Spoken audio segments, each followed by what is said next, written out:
தொழிலாளர்களை ஏமாற்றாதே ஏமாற்றாதே ஏமாற்றாதே ஏமாற்றாதே ஏமாற்றாதே தொழிலாளர்களை ஏமாற்றாதே தொழிலாளர்களை ஏமாற்றாதே எங்கள் சம்மேளனம் ஒரு கண் சம்மேளனம் ஒரு கண் சம்மேளனம் ஒரு கண் சம்மேளனம் இன்னொரு கண் தயாரிப்பாளர்கள் இன்னொரு கண் தயாரிப்பாளர்கள் இன்னொரு கண் தயாரிப்பாளர்கள் இன்னொரு கண் தயாரிப்பாளர்கள் எங்கள் கண்ணில் நீரை வரவழைக்கலாமா எங்கள் கண்ணில் நீரை வரவழைக்கலாமா எங்கள் கண்ணில் நீரை வரவழைக்கலாமா எங்கள் கண்ணில் நீரை வரவழைக்கலாமா பெப்சியை துச்சமாக எண்ணாதே பெப்சியை துச்சமாக எண்ணாதே பெப்சியை துச்சமாக எண்ணாதே பெப்சியை துச்சமாக எண்ணாதே துப்பிய எச்சமாக மாறாதே துப்பிய எச்சமாக மாறாதே துப்பிய எச்சமாக மாறாதே துப்பிய எச்சமாக மாறாதே கூவி கூவி அழைக்காதே கூவி கூவி அழைக்காதே எங்கள் ஒற்றுமை தோற்காதே எங்கள் ஒற்றுமை தோற்காது கூவி கூவி அழைக்காதே கூவி கூவி அழைக்காதே எங்கள் ஒற்றுமை தோற்காது எங்கள் ஒற்றுமை தோற்காது உங்க கடையை முதல்ல மவுண்ட் ரோட்ல போட்டீங்க, டீனர்ல போட்டீங்க, சாலிகிராமத்துல போட்டீங்க. பெப்சி கடைக்கு முன்னாலே கடையை வச்சா கூட உங்க கடையில கொள்வார் இல்ல.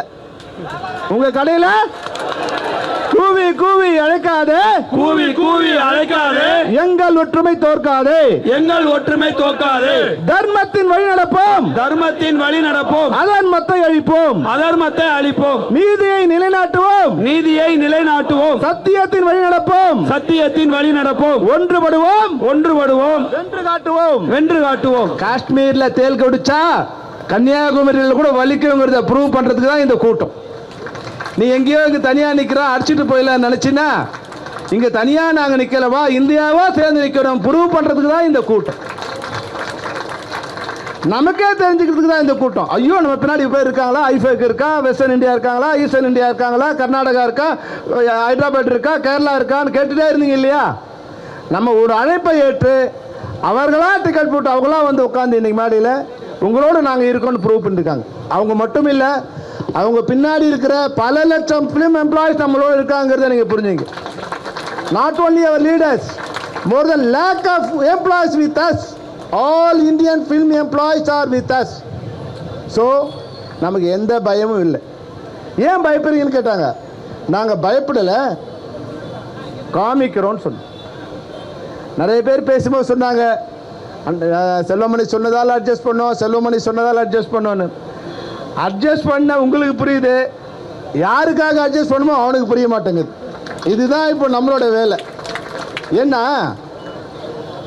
சொல்லும்போது சொன்னாங்க இந்த பெப்சிங்கிறது ஒரு பலம் கொண்ட யானை. நான் முடிஞ்ச வரைக்கும் ஒரு பாகன் மாதிரி அதில் நின்றுக்கிட்டு இந்த யானையை கண்ட்ரோல் பண்ணி கொஞ்சம் கரும்பு கொடுத்து கொஞ்சம் வெல்லம் கொடுத்து அதை கண்ட்ரோல் பண்ணி வச்சுருக்கோம். நீ பின்னாடி வந்து ஊசியை கொத்திட்டே இருந்தீங்கன்னா பாகனே தூக்கி போட்டு நேராக ஒன்று அடிச்சு காலி பண்ணிவிடும்.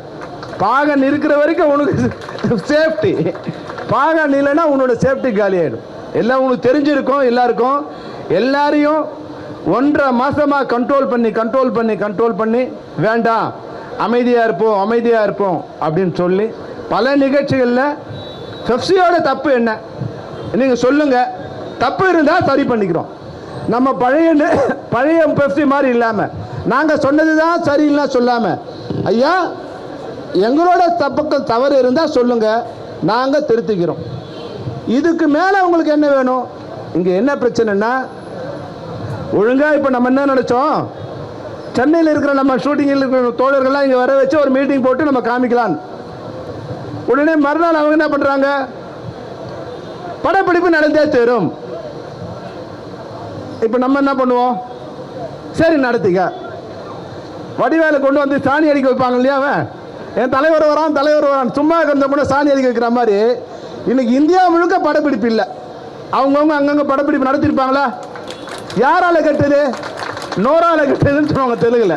உன் வாயை வச்சுட்டு சும்மா இருந்தீங்கன்னா இன்னைக்கு இன்க்ளூடிங் ரஜினி சார் படம், கோழிக்கோடில் ரஜினி சார் படம், வாகமன்ல விஜய் சேதுபதி படம், ஊட்டியில் நம்ம சமுத்திரகனி படம், ராமேஸ்வரத்தில் ரவீந்திர ஆதிப்பின் செட்டி படம், எல்லா படமும் இன்னைக்கு யாரால நிற்குதுன்னா நீ நடத்திக்கிறேன்னா சரி, நான் தடுக்கலை உங்களை, நீங்கள் நடத்துனீங்களா?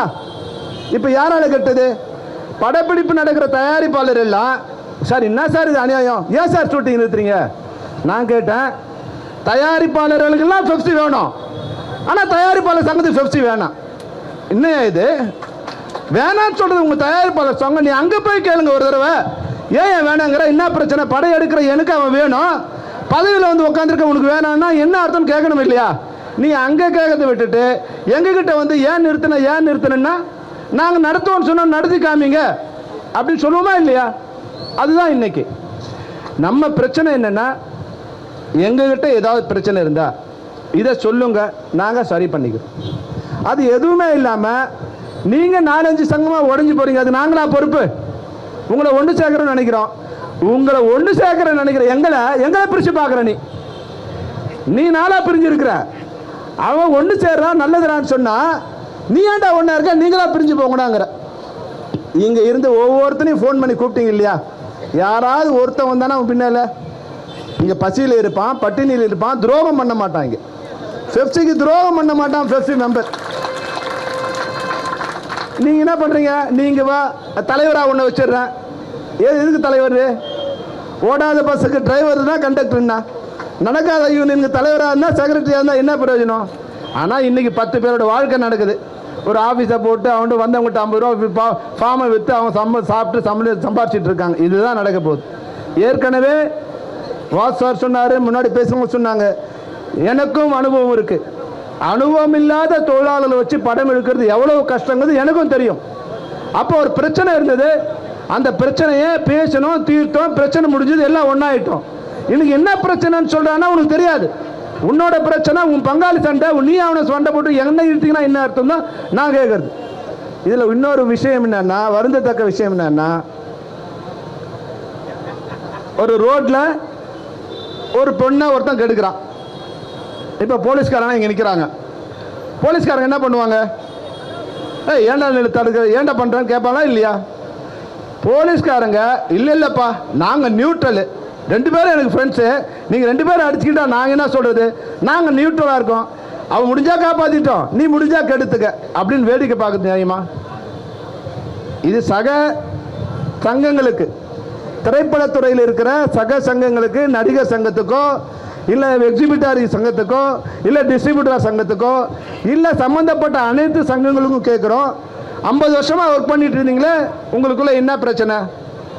யாராவது ஒருத்தர் விசாரிக்கலாம் இல்லையா? அது இல்லாததால் தான் இன்னைக்கு பிரச்சனை. ஏன் நாங்கள் ரோட்டுக்கு வர வேண்டியிருக்குன்னா, இங்கே அரசுக்கும் கடிதம் கொடுத்துருக்கோம். அரசு வந்து இந்த அசம்பிளி செக்ஷன் முடிஞ்ச உடனே கூப்பிட்டு பேசணும்னு சொன்னாங்க. 2 டேஸ் முன்னாடி ஐஎன்பி மினிஸ்டர்லேருந்து ஃபோன் பண்ணாங்க, சார் நீங்கள் ஊரில் இருக்கீங்களா, ஒரு பேச்சுவார்த்தைக்கு சிஎம் ஆஃபீஸில் லெட்டர் அமைச்சிருக்காங்கன்னாங்க. நாங்கள் எங்கே இருந்தாலும் நீங்கள் கூப்பிட்டா நாங்கள் வரோம். எங்களுக்கு வீரியம் பெருசு இல்லை, காரியம்தான் பெருசு. எங்களுக்கு ஈகோ இல்லை, எங்களுடைய தொழிலாளர்கள் நல்லா இருக்கணுங்கிறத எங்கள் பிரச்சனையை தவிர என்னோட ஈகோவோ என்னோட அகங்காரமோ எனக்கு இல்லை. எப்போ கூப்பிட்டாலும் நாங்கள் வர தயார் அப்படின்னு நம்ம சொல்லிட்டோம். ஆனால் ஒரு கண்டிஷனோடு தான், ஒன்றுமே இல்லை மறுபடியும் நீ அவனை சேர்த்துக்க இவனை சேர்த்துக்கன்னு சொன்னீங்கன்னா அதுக்கு நாங்கள் தயார் இல்லை. ஒர்க் பண்ண இருக்கிற பெப்சியோட இருக்கிற சங்கத்தோட ஒர்க் பண்ணுறதுக்கு நாங்கள் தயாராக இருக்கோம். இதுதான் நம்ம அவங்களுக்கு கொடுத்துருக்க பிரச்சனை. I want to say 2-3 things to our friend Mr. Vuni Krishnan and Mr. Ashok ji. Sir, we employees, previously we are labor. Today we are not labor, we are owners. We own 2 floors, our own floors in Tamil Nadu. It's nearly cost 20 crores of worth.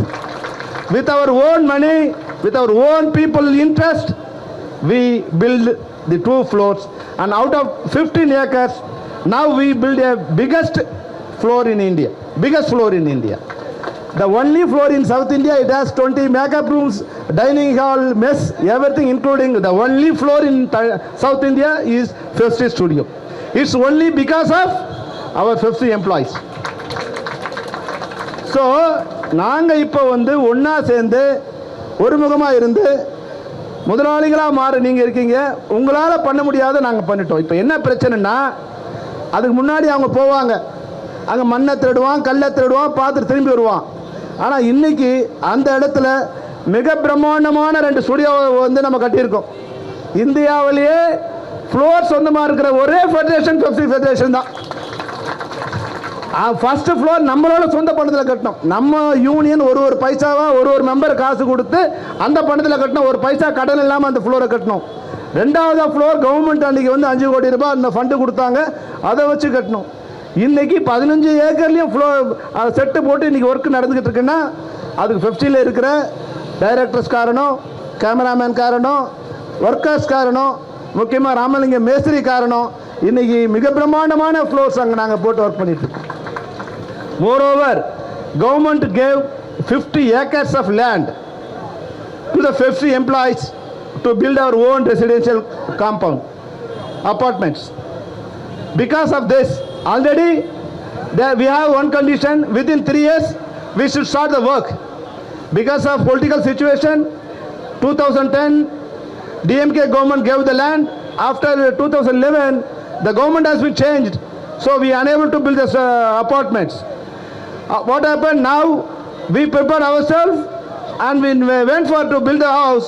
That time we came to understand within 3 years we should start the work, otherwise it will get cancelled. The government order get cancelled, we lost the land. After 2019 we went to the government, we requested to renew the government order. Only 3 months back on February we got the government order, they renewed for another 3 years. Within 3 years we have to construct the building. What happened? We started, we assembled, we organized our people. These people went to the government, they stopped it now. Already 3 months gone. Out of 3 years, 3 months gone. Only 2 years something is there. That is a problem. Everything they won't do, they will not allow us to do. That is a problem. நம்ம உங்களுக்கு சொல்கிறேன், ஏற்கனவே கொடுத்த பட்டத்தில் 50 acre குடியிருப்புகளுக்காகவும் 15 acre Pepsi தொழிலாளர்களுடைய பயன்பாட்டுக்காகவும், அது school கட்டுறதுக்கா, மருத்துவமனை கட்டுறதுக்கா, studio கட்டுறதுக்கான்னு யார் டிசைட் பண்ணணும்? கவுன்சில் இருக்கிற யாரோ ஒரு சிலர் இல்லை.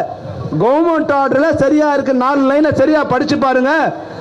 It is allotted for the Pepsi employees federation members welfare. நாங்கள் எது ஒன்றாலும் பண்ணலாம், எங்களோட வெல்ஃபேர் எது நினைக்கிறோமோ அதை நாங்கள் பண்ணலான்னு அதில் இருக்கு. ஸோ நாங்கள் அதில் ஸ்டுடியோ கட்டியிருக்கோம். அந்த ஸ்டுடியோவோட வருமானம் எங்கள் பணத்தில் கட்டியிருக்கோம். இன்றைக்கி அது வந்து உங்கள் கண்ணை உறுத்துது. நீங்கள் கவர்மெண்ட்டுக்கு மனு போடுறீங்க, கோர்ட்டுக்கு போகிறீங்க, போலீஸ் ஸ்டேஷனுக்கு போகிறீங்க, ப்ரெஸ்ஸை கூப்பிட்டு அந்த பேப்பரை காமிக்கிறீங்க. என்ன ப்ராப்ளம் உங்களுக்கு? ப்ரொடியூசர்ஸு முன்னாடி எப்படி இருந்தாங்க? ப்ரொடியூசர்ஸு நமக்கு ஒரு கஷ்டம்னா பணம் கொடுத்தாங்க.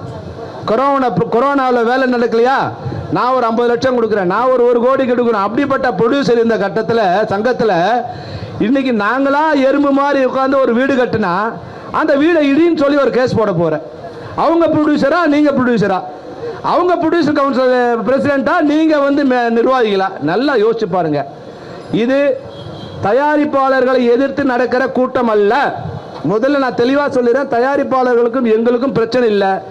உங்கள் சங்கத்தில் நீங்கள் பதவியில் வந்து அமர்த்தின சில பேர் யாரோ பேசும்போது சொன்னாங்க, ராஜேந்திரனோ யாரோ தான் சொன்னாங்க, 3 கோடிக்கு 16 கோடிக்கு வாங்கி கொடுத்துருக்காங்க சார். எப்படியா அந்த 16 கோடி வாங்கி கொடுத்துரு, அந்த பிரச்சனை இல்லை சார். நீ ஒரு பிரச்சனையை சால்வ் பண்ண நம்ம பிரச்சனை முடிஞ்சிடும். நானும் ட்ரை பண்ணேன், எப்படியா முடிச்சிடலான்னு. அது நடக்கலை. அவன் 8 கோடியோட வந்து அண்ணன் இதுக்கு மேலே முடியாது, நான் கோர்ட்டுக்கு போகிறோம். நாங்கள் அதுக்கு மேலே நான் அடித்தே வாங்க முடியும் அவங்ககிட்ட. நீங்கள் கொடுத்தவன் நீங்கள், வாங்கினவங்க அதுக்கு மேலே உங்கள் கூட பஞ்சாயத்து பேசணும். அது வாங்கி கொடுக்கலன்னு நீ எங்கள் மேலேயும், நீ பெப்சி மேலேயும் நீ வாங்கி கொடுக்கலையா, இன்னொரு சங்கம் ஆரம்பிக்கிற முழு மூச்சா இவ்வளோ பாடுபடுற நீங்கள் உங்கள் சங்கத்துக்கு பாடுபட்டுருந்தீங்கன்னா உங்களை நம்பி இருக்கிற தயாரிப்பாளர்கள் எல்லாம் இருப்பாங்க. இப்போ ஒரு கலர் கொடுக்குறீங்க, என்ன கலரு? சிறுபட தயாரிப்பாளர்களும் நாங்கள் உதவி பண்ணுறோம். இப்போ எப்பவுமே எலெக்ஷன் வந்தால் என்ன பண்ணுவாங்கன்னா, இந்த ஜாதியை காமிப்போம், நம்ம ஜாதி இங்கே இருக்கு, நம்ம ஜாதி நனைஞ்சு போச்சுன்னு.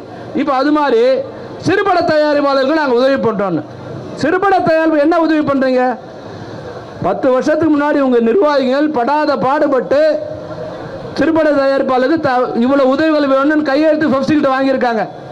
போன வருஷம் தமிழ் ப்ரொடியூசர் கவுன்சிலேருந்து நிர்வாகிகள் கையெழுத்து போட்டு அமைச்ச லெட்டர் 18 லெட்டர். ஆனால் நடந்த படம் 140 படம். அப்போ அந்த 140 படத்தில் 18 ப்ரொடியூசர் தான் நீங்கள் கையெழுத்து போட்டுக்கிறீங்க. மீதி 122 ப்ரொடியூசர் அந்த லாபத்தை அடையவே இல்லை, அந்த நன்மையை அடையவே இல்லை. வாங்கி கொடுத்த நன்மையை, நாங்கள் கையெழுத்து போட்ட நன்மையை கூட உங்கள் ப்ரொடியூசருக்கு வாங்கி கொடுக்க யோகியதை இல்லாத நீங்கள் சிறுபட தயாரிப்பாளர் பற்றி பேசுகிறீங்க. எப்போது பிரச்சனை வந்தால் அவங்களுக்கு சிறுபட தயாரிப்பாளர் ஞாபகத்துக்கு வந்துடுவாங்க. அது வரைக்கும் எந்த ஞாபகத்துக்கு வர மாட்டாங்க. இன்னைக்கு 300 படம் 400 படம் ரிலீஸ் ஆகாமல் இருக்குது. அந்த வேலையை பார்த்து அவங்கள காப்பாற்ற விட்டுட்டு நீங்கள் எங்களுக்கு என்ன போட்டியாக சங்கம் ஆரம்பித்து, வேற ஒரு நண்பர் பேசும்போது சொன்னார், எங்களுக்கு சங்கமே கொடுக்க வேண்டிய பேலன்ஸ் 3 கோடி ரூபா இருக்குது. ப்ரொடியூசர்ஸ் இல்லை, ப்ரொடியூசர் சங்கமே கொடுக்க வேண்டிய பேலன்ஸ் 3 கோடி ரூபாய் இருக்குது. மெம்பர்ஸ் கொடுக்க வேண்டிய பணம் 25 கோடி ரூபாய் இருக்குது. இப்போ நாங்கள் வந்து என்ன கேட்டிருக்கோம், கோர்ட்டில் வந்து கேஸ் போட்டிருக்காங்க. They have filed a case against FEFSI. They will not restrain, they will not stop our shooting. On front of IFEC, I assure you, we will not stop your shooting. We will not cooperate your shooting. We will not stop our shooting. If you want, you can run the show. நாங்கள் வந்து உங்கள் ஷூட்டிங்கை நிறுத்துகிற மாதிரி இல்லை. நீங்கள் சும்மா வந்து police government கிட்ட போய் போலீஸ் ப்ரொடெக்ஷன் வேணும். யார்கிட்ட போலீஸ் ப்ரொடெக்ஷன் வேணும்? நாங்கள் என்ன உங்ககிட்ட வந்தோம்? இப்போ போட்டிருக்க கேஸ் உண்மையான கேஸா? 23 சங்கத்து மேலே கேஸ் போட்டிருக்கீங்க. நாங்கள் வந்தோம், அடித்தோம், உங்களுக்கு வைலன்ஸ் பண்ணோம், எங்களை காப்பாற்றுங்கன்னு. ஒரு இடத்துல சொல்லுங்கள், ஒரு இடத்துல எங்கேயாவது ஒரு அடிதடி நடந்திருக்கா? நாங்கள் எங்கள் மெம்பரை கண்ட்ரோல் பண்ணி அவங்களை கண்ட்ரோல் பண்ணுறது எவ்வளோ கஷ்டம்னு உங்களுக்கு தெரியாது. ஒரு மீட்டிங் நடக்கும்போதும் ஒரு நிர்வாகியும் நாங்கள் பேசி, இது மாதிரி குறிப்பாக பாபு மாதிரி, ப்ரொடக்ஷன் பாபு மாதிரிலாம் எப்படி இருப்பாங்கன்னு உங்களுக்கு தெரியும். லைட் மேனுவல் எப்படி இருப்பாங்கன்னு தெரியும். டிரைவர்ஸ் ராஜேந்திர இங்கேயே இவ்வளோ பேசுகிறாருன்னா ஈசி மீட்டிங்கில் ஜென்ரல் மீட்டிங் எவ்வளோ பேசுவார் உங்களுக்கு தெரியும். இவங்களையெல்லாம் கண்ட்ரோல் பண்ணி, வேணாம்ப்பா, ப்ரொடியூசர்கிட்ட தான் நம்ம சம்பளம் வாங்குகிறோம், ப்ரொடியூசர் நல்லா இருந்தால் நம்ம நல்லா இருப்பாங்க, அவங்க இருக்கிற நியாயத்தை நம்ம பேசுவோம், இப்படிலாம் பேசி உங்களை காப்பாற்றி உங்களுக்கு நன்மை பண்ண எங்களை அழிக்க நினைக்கிறதுல உங்களுக்கு என்ன லாபம்? தயாரிப்பாளர்களுக்கு வேண்டுகோள் என்னென்னா, தயாரிப்பு துறைக்கோ தயாரிப்பாளர்களோ எதிரானவர்கள் அல்ல பெப்சியும் பெப்சி தொழிலாளர்களும். தமிழ் திரைப்பட தயாரிப்பாளர் சங்கத்தில் இருக்கின்ற சில நிர்வாகிகளுக்கு அவங்களோட பர்சனல் ஆசையை, பர்சனல் வேண்டுகோளை எங்களால் நிறைவேற்றி வைக்க முடியல, அவங்களுக்கு நாங்கள் அடியால் வேலை பண்ணலை, அதுக்கு சங்கத்தை யூஸ் பண்ணுறாங்க. நீங்கள் இனிமேல் எங்ககிட்ட வரதை விட்டுட்டு, சார் ஷூட்டிங்கை நிறுத்தாதீங்க, ஷூட்டிங் கோஆப்ரேட் பண்ணுங்கன்னு எங்கெல்லாம் கேட்கறதை விட்டுட்டு, ப்ரொடியூசர் கவுன்சிலர் உங்கள் சங்கத்தை போயிட்டு என்ன பிரச்சனையை பேச முடியுங்கன்னு அவங்ககிட்ட சொல்லுங்கள். இதுதான் எங்களுக்கு வேண்டுகோள். அதுபோல் தமிழக அரசுக்கும் எங்களோட வேண்டுகோள் என்னென்னா, ஏற்கனவே நாங்கள் 2 முறை கடிதம் கொடுத்துருக்கோம். அரசுக்கும் வந்து டெப்டி சிஎம்க்கும் கடிதம் கொடுத்துருக்கோம், சிஎம்க்கும் கடிதம் கொடுத்துருக்கோம், ஐஎன்பி மினிஸ்டர் மிஸ்டர் சாமிநாதன் சாருக்கும் கடிதம் கொடுத்துருக்கோம், அது மாதிரி லேபர் மினிஸ்டர் CV கணேசன் சாருக்கும் கடிதம் கொடுத்துருக்கோம். எங்களுடைய பிரச்சனை இருக்குது, கவுன்சிலுக்கும் எங்களுக்கும் இந்த மாதிரி பிரச்சனை நடந்திருக்கு, இதை பேசி வந்து சுமூகம் பண்ணி கொடுங்க அப்படின்னு கொடுத்துருக்கோம். இப்போ இந்த கூட்டத்தின் வாயிலாக இருவருக்கு மட்டுமே நாங்கள் வேண்டுகோள் வைக்க விரும்புகின்றோம். தமிழ் திரைப்பட தயாரிப்பாளர் சங்கத்தில் உள்ள தற்போது படம் எடுக்கின்ற உறுப்பினர்கள், நீங்கள் எங்களை வந்து ஒர்க் பண்ண கூப்பிடுறீங்க, நீங்கள் உங்கள் ப்ரொடியூசர் கவுன்சிலில் போய் சொல்லுங்கள், நமக்கு பெப்சி வேணும்னு சொல்லுங்கள். இது உங்களுக்கு கொடுக்குற வேண்டுகோள். 2வது வேண்டுகோள் தமிழக அரசுக்கு, அரசே நாங்கள் எங்களுடைய உறுப்பினர்களை மிகவும் கஷ்டப்படுத்தி கண்ட்ரோல் பண்ணி அமைதியான சூழ்நிலையில் வச்சுருக்கோம். மிக மிக அமைதியான ஒரே ஒரு இடத்துல கூட இதுவரை வன்முறை ஏற்பட்டதில்லை. ஆனால் இப்போவே உங்களுக்கு தெரியும், நான் வந்து அவங்கள்ட்ட ரெக்வஸ்ட் பண்ணேன், நம்ம வழியில் கோஷம்லாம்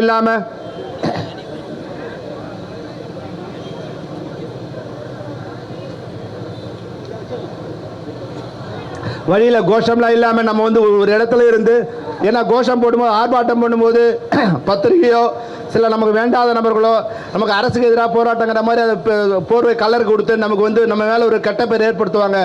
நம்ம இப்போ அரசுக்கு வேண்டுகோள் தான் வைக்க போகிறோம்.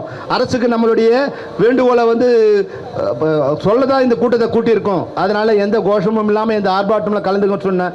சில உறுப்பினர்கள், சில சங்கங்கள் அவங்க தன்னெழுச்சியோடு ஆரவாரமாக அந்த கூட்டத்தை கலந்துருக்காங்க. சில பேர் பேசும்போது கூட சில அன்பார்லிமெண்ட்டாக சில வார்த்தைகளை பயன்படுத்திக்கலாம். அது வந்து not because of their culture, அவங்களோட ஆங்கர், அவங்களோட பசி. தவறில்லாத ஒருத்தர் மேலே நீங்கள் வந்து தண்டனை கொடுக்கும்போது இது போன்ற நிகழ்வுகள் தான் ஏற்படும். நான் தப்பு பண்ணால் எனக்கு தண்டனை கொடுத்தா நான் ஒத்துப்பேன். தப்பு பண்ணாமல் நான் தண்டிக்கப்பட்டால் எவ்வளவு காலம் கடந்தாலும் பழி வாங்கணும்னு நினைப்பேன். அதுபோல் தவறே செய்யாத பெப்சி மேலேயும், தவறே செய்யாத பெப்சி தொழிலாளர்களையும் நீங்கள் பழிவாங்க நினைச்சீங்கன்னா அது ஆபத்தில் முடியும், விபத்தில் முடியும். அதனால் தயவுசெய்து தயாரிப்பாளர்களுக்கு ஒரு வேண்டுகோள், தயாரிப்பாளர் சங்கத்தில் இருக்கிற நிர்வாகிகளுக்கும் வேண்டுகோள். நிர்வாகிகளாக இருக்கிற முரளி சார் வந்து, உங்கள் அப்பா ராம்நாராயண் சார் வந்து கவுன்சிலில் பிரசிடெண்ட்டாக இருக்கும்போது மொத்த இண்டஸ்ட்ரி அங்கே இருந்தது. எக்ஸிபிட்டார் அங்கே இருந்தாங்க, டிஸ்ட்ரிபியூட்டர் அங்கே இருந்தாங்க, நடிகர் சங்கம் அங்கே இருந்தது, எல்லாரும் அங்கே இருந்தாங்க. இன்னைக்கு யாருமே அங்கே இல்லாத ஒரு நிலைக்கு வந்திருக்கு. அதனால தயவு செய்து மிகப்பெரிய இயக்குனர், மிகப்பெரிய தயாரிப்பாளர், 100 படத்துக்கு மேல படம் பண்ண மிகப்பெரிய இயக்குனர், தயாரிப்பாளர், அவர் பதவியில் இருக்கிற வரைக்கும் கவுன்சில்ங்கிறது வந்து ஒரு அதிகாரமிக்க வலிமை மிக்க ஒரு அமைப்பா இருந்தது. அது போன்ற மீண்டும் ஒரு எது வரைக்கும்னா அவர் நியாயத்தை நிற்கிறப்ப நிற்கும். அவரோட காலத்தில் கவுன்சில் மிக மிக ஒரு அமைதியான வலிமையான ஒரு இடமா இருந்தது. இன்னைக்கு அவரோட மகன் முரளி சார், நீங்க அந்த இடத்துக்கு வந்திருக்கீங்க. அப்பா 8 அடி பாய்ஞ்சா நீங்க 16 அடி பாயணும். அன்னைக்கு தமிழ்நாடு மக்கள் தான் உங்ககிட்ட இருந்தாங்க. இன்னைக்கு இந்தியாவே உங்க கூட வந்து நிற்க வைக்கிற அளவுக்கு உங்ககிட்ட பவர். இன்னைக்கு அரசும் டெப்டி சிஎம்மும் சிஎம்மும் உங்களுக்கு வேண்டியவங்களா இருக்காங்க, தெரிஞ்சவங்களா இருக்காங்க. நீங்க சொன்னா போய் காதில் அவங்க காதில் உடற இடத்துல நீங்க இருக்கீங்க. அதனால முடிந்த அளவுக்கு இந்த இண்டஸ்ட்ரியை ஒன்னாக்குற வழியை நீங்க பார்க்கணும். ஏதோ உங்க கூட இருக்கவங்க ஏதோ சொல்றாங்கன்னு சொல்லி நீங்க வந்து தவறான வழிக்கு நீங்க போகக்கூடாது. மறுபடியும் உங்ககிட்ட ஒரு வேண்டுகோள் வைக்கிறோம்.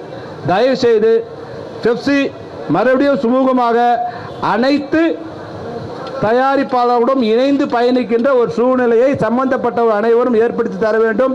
அவர்கள் ஏற்படுத்தி தர வேண்டினால் அரசு தலையிட்டு அதை ஏற்படுத்தி தர வேண்டும் என்று கூறி விடைபெறுகிறேன். நன்றி, வணக்கம்.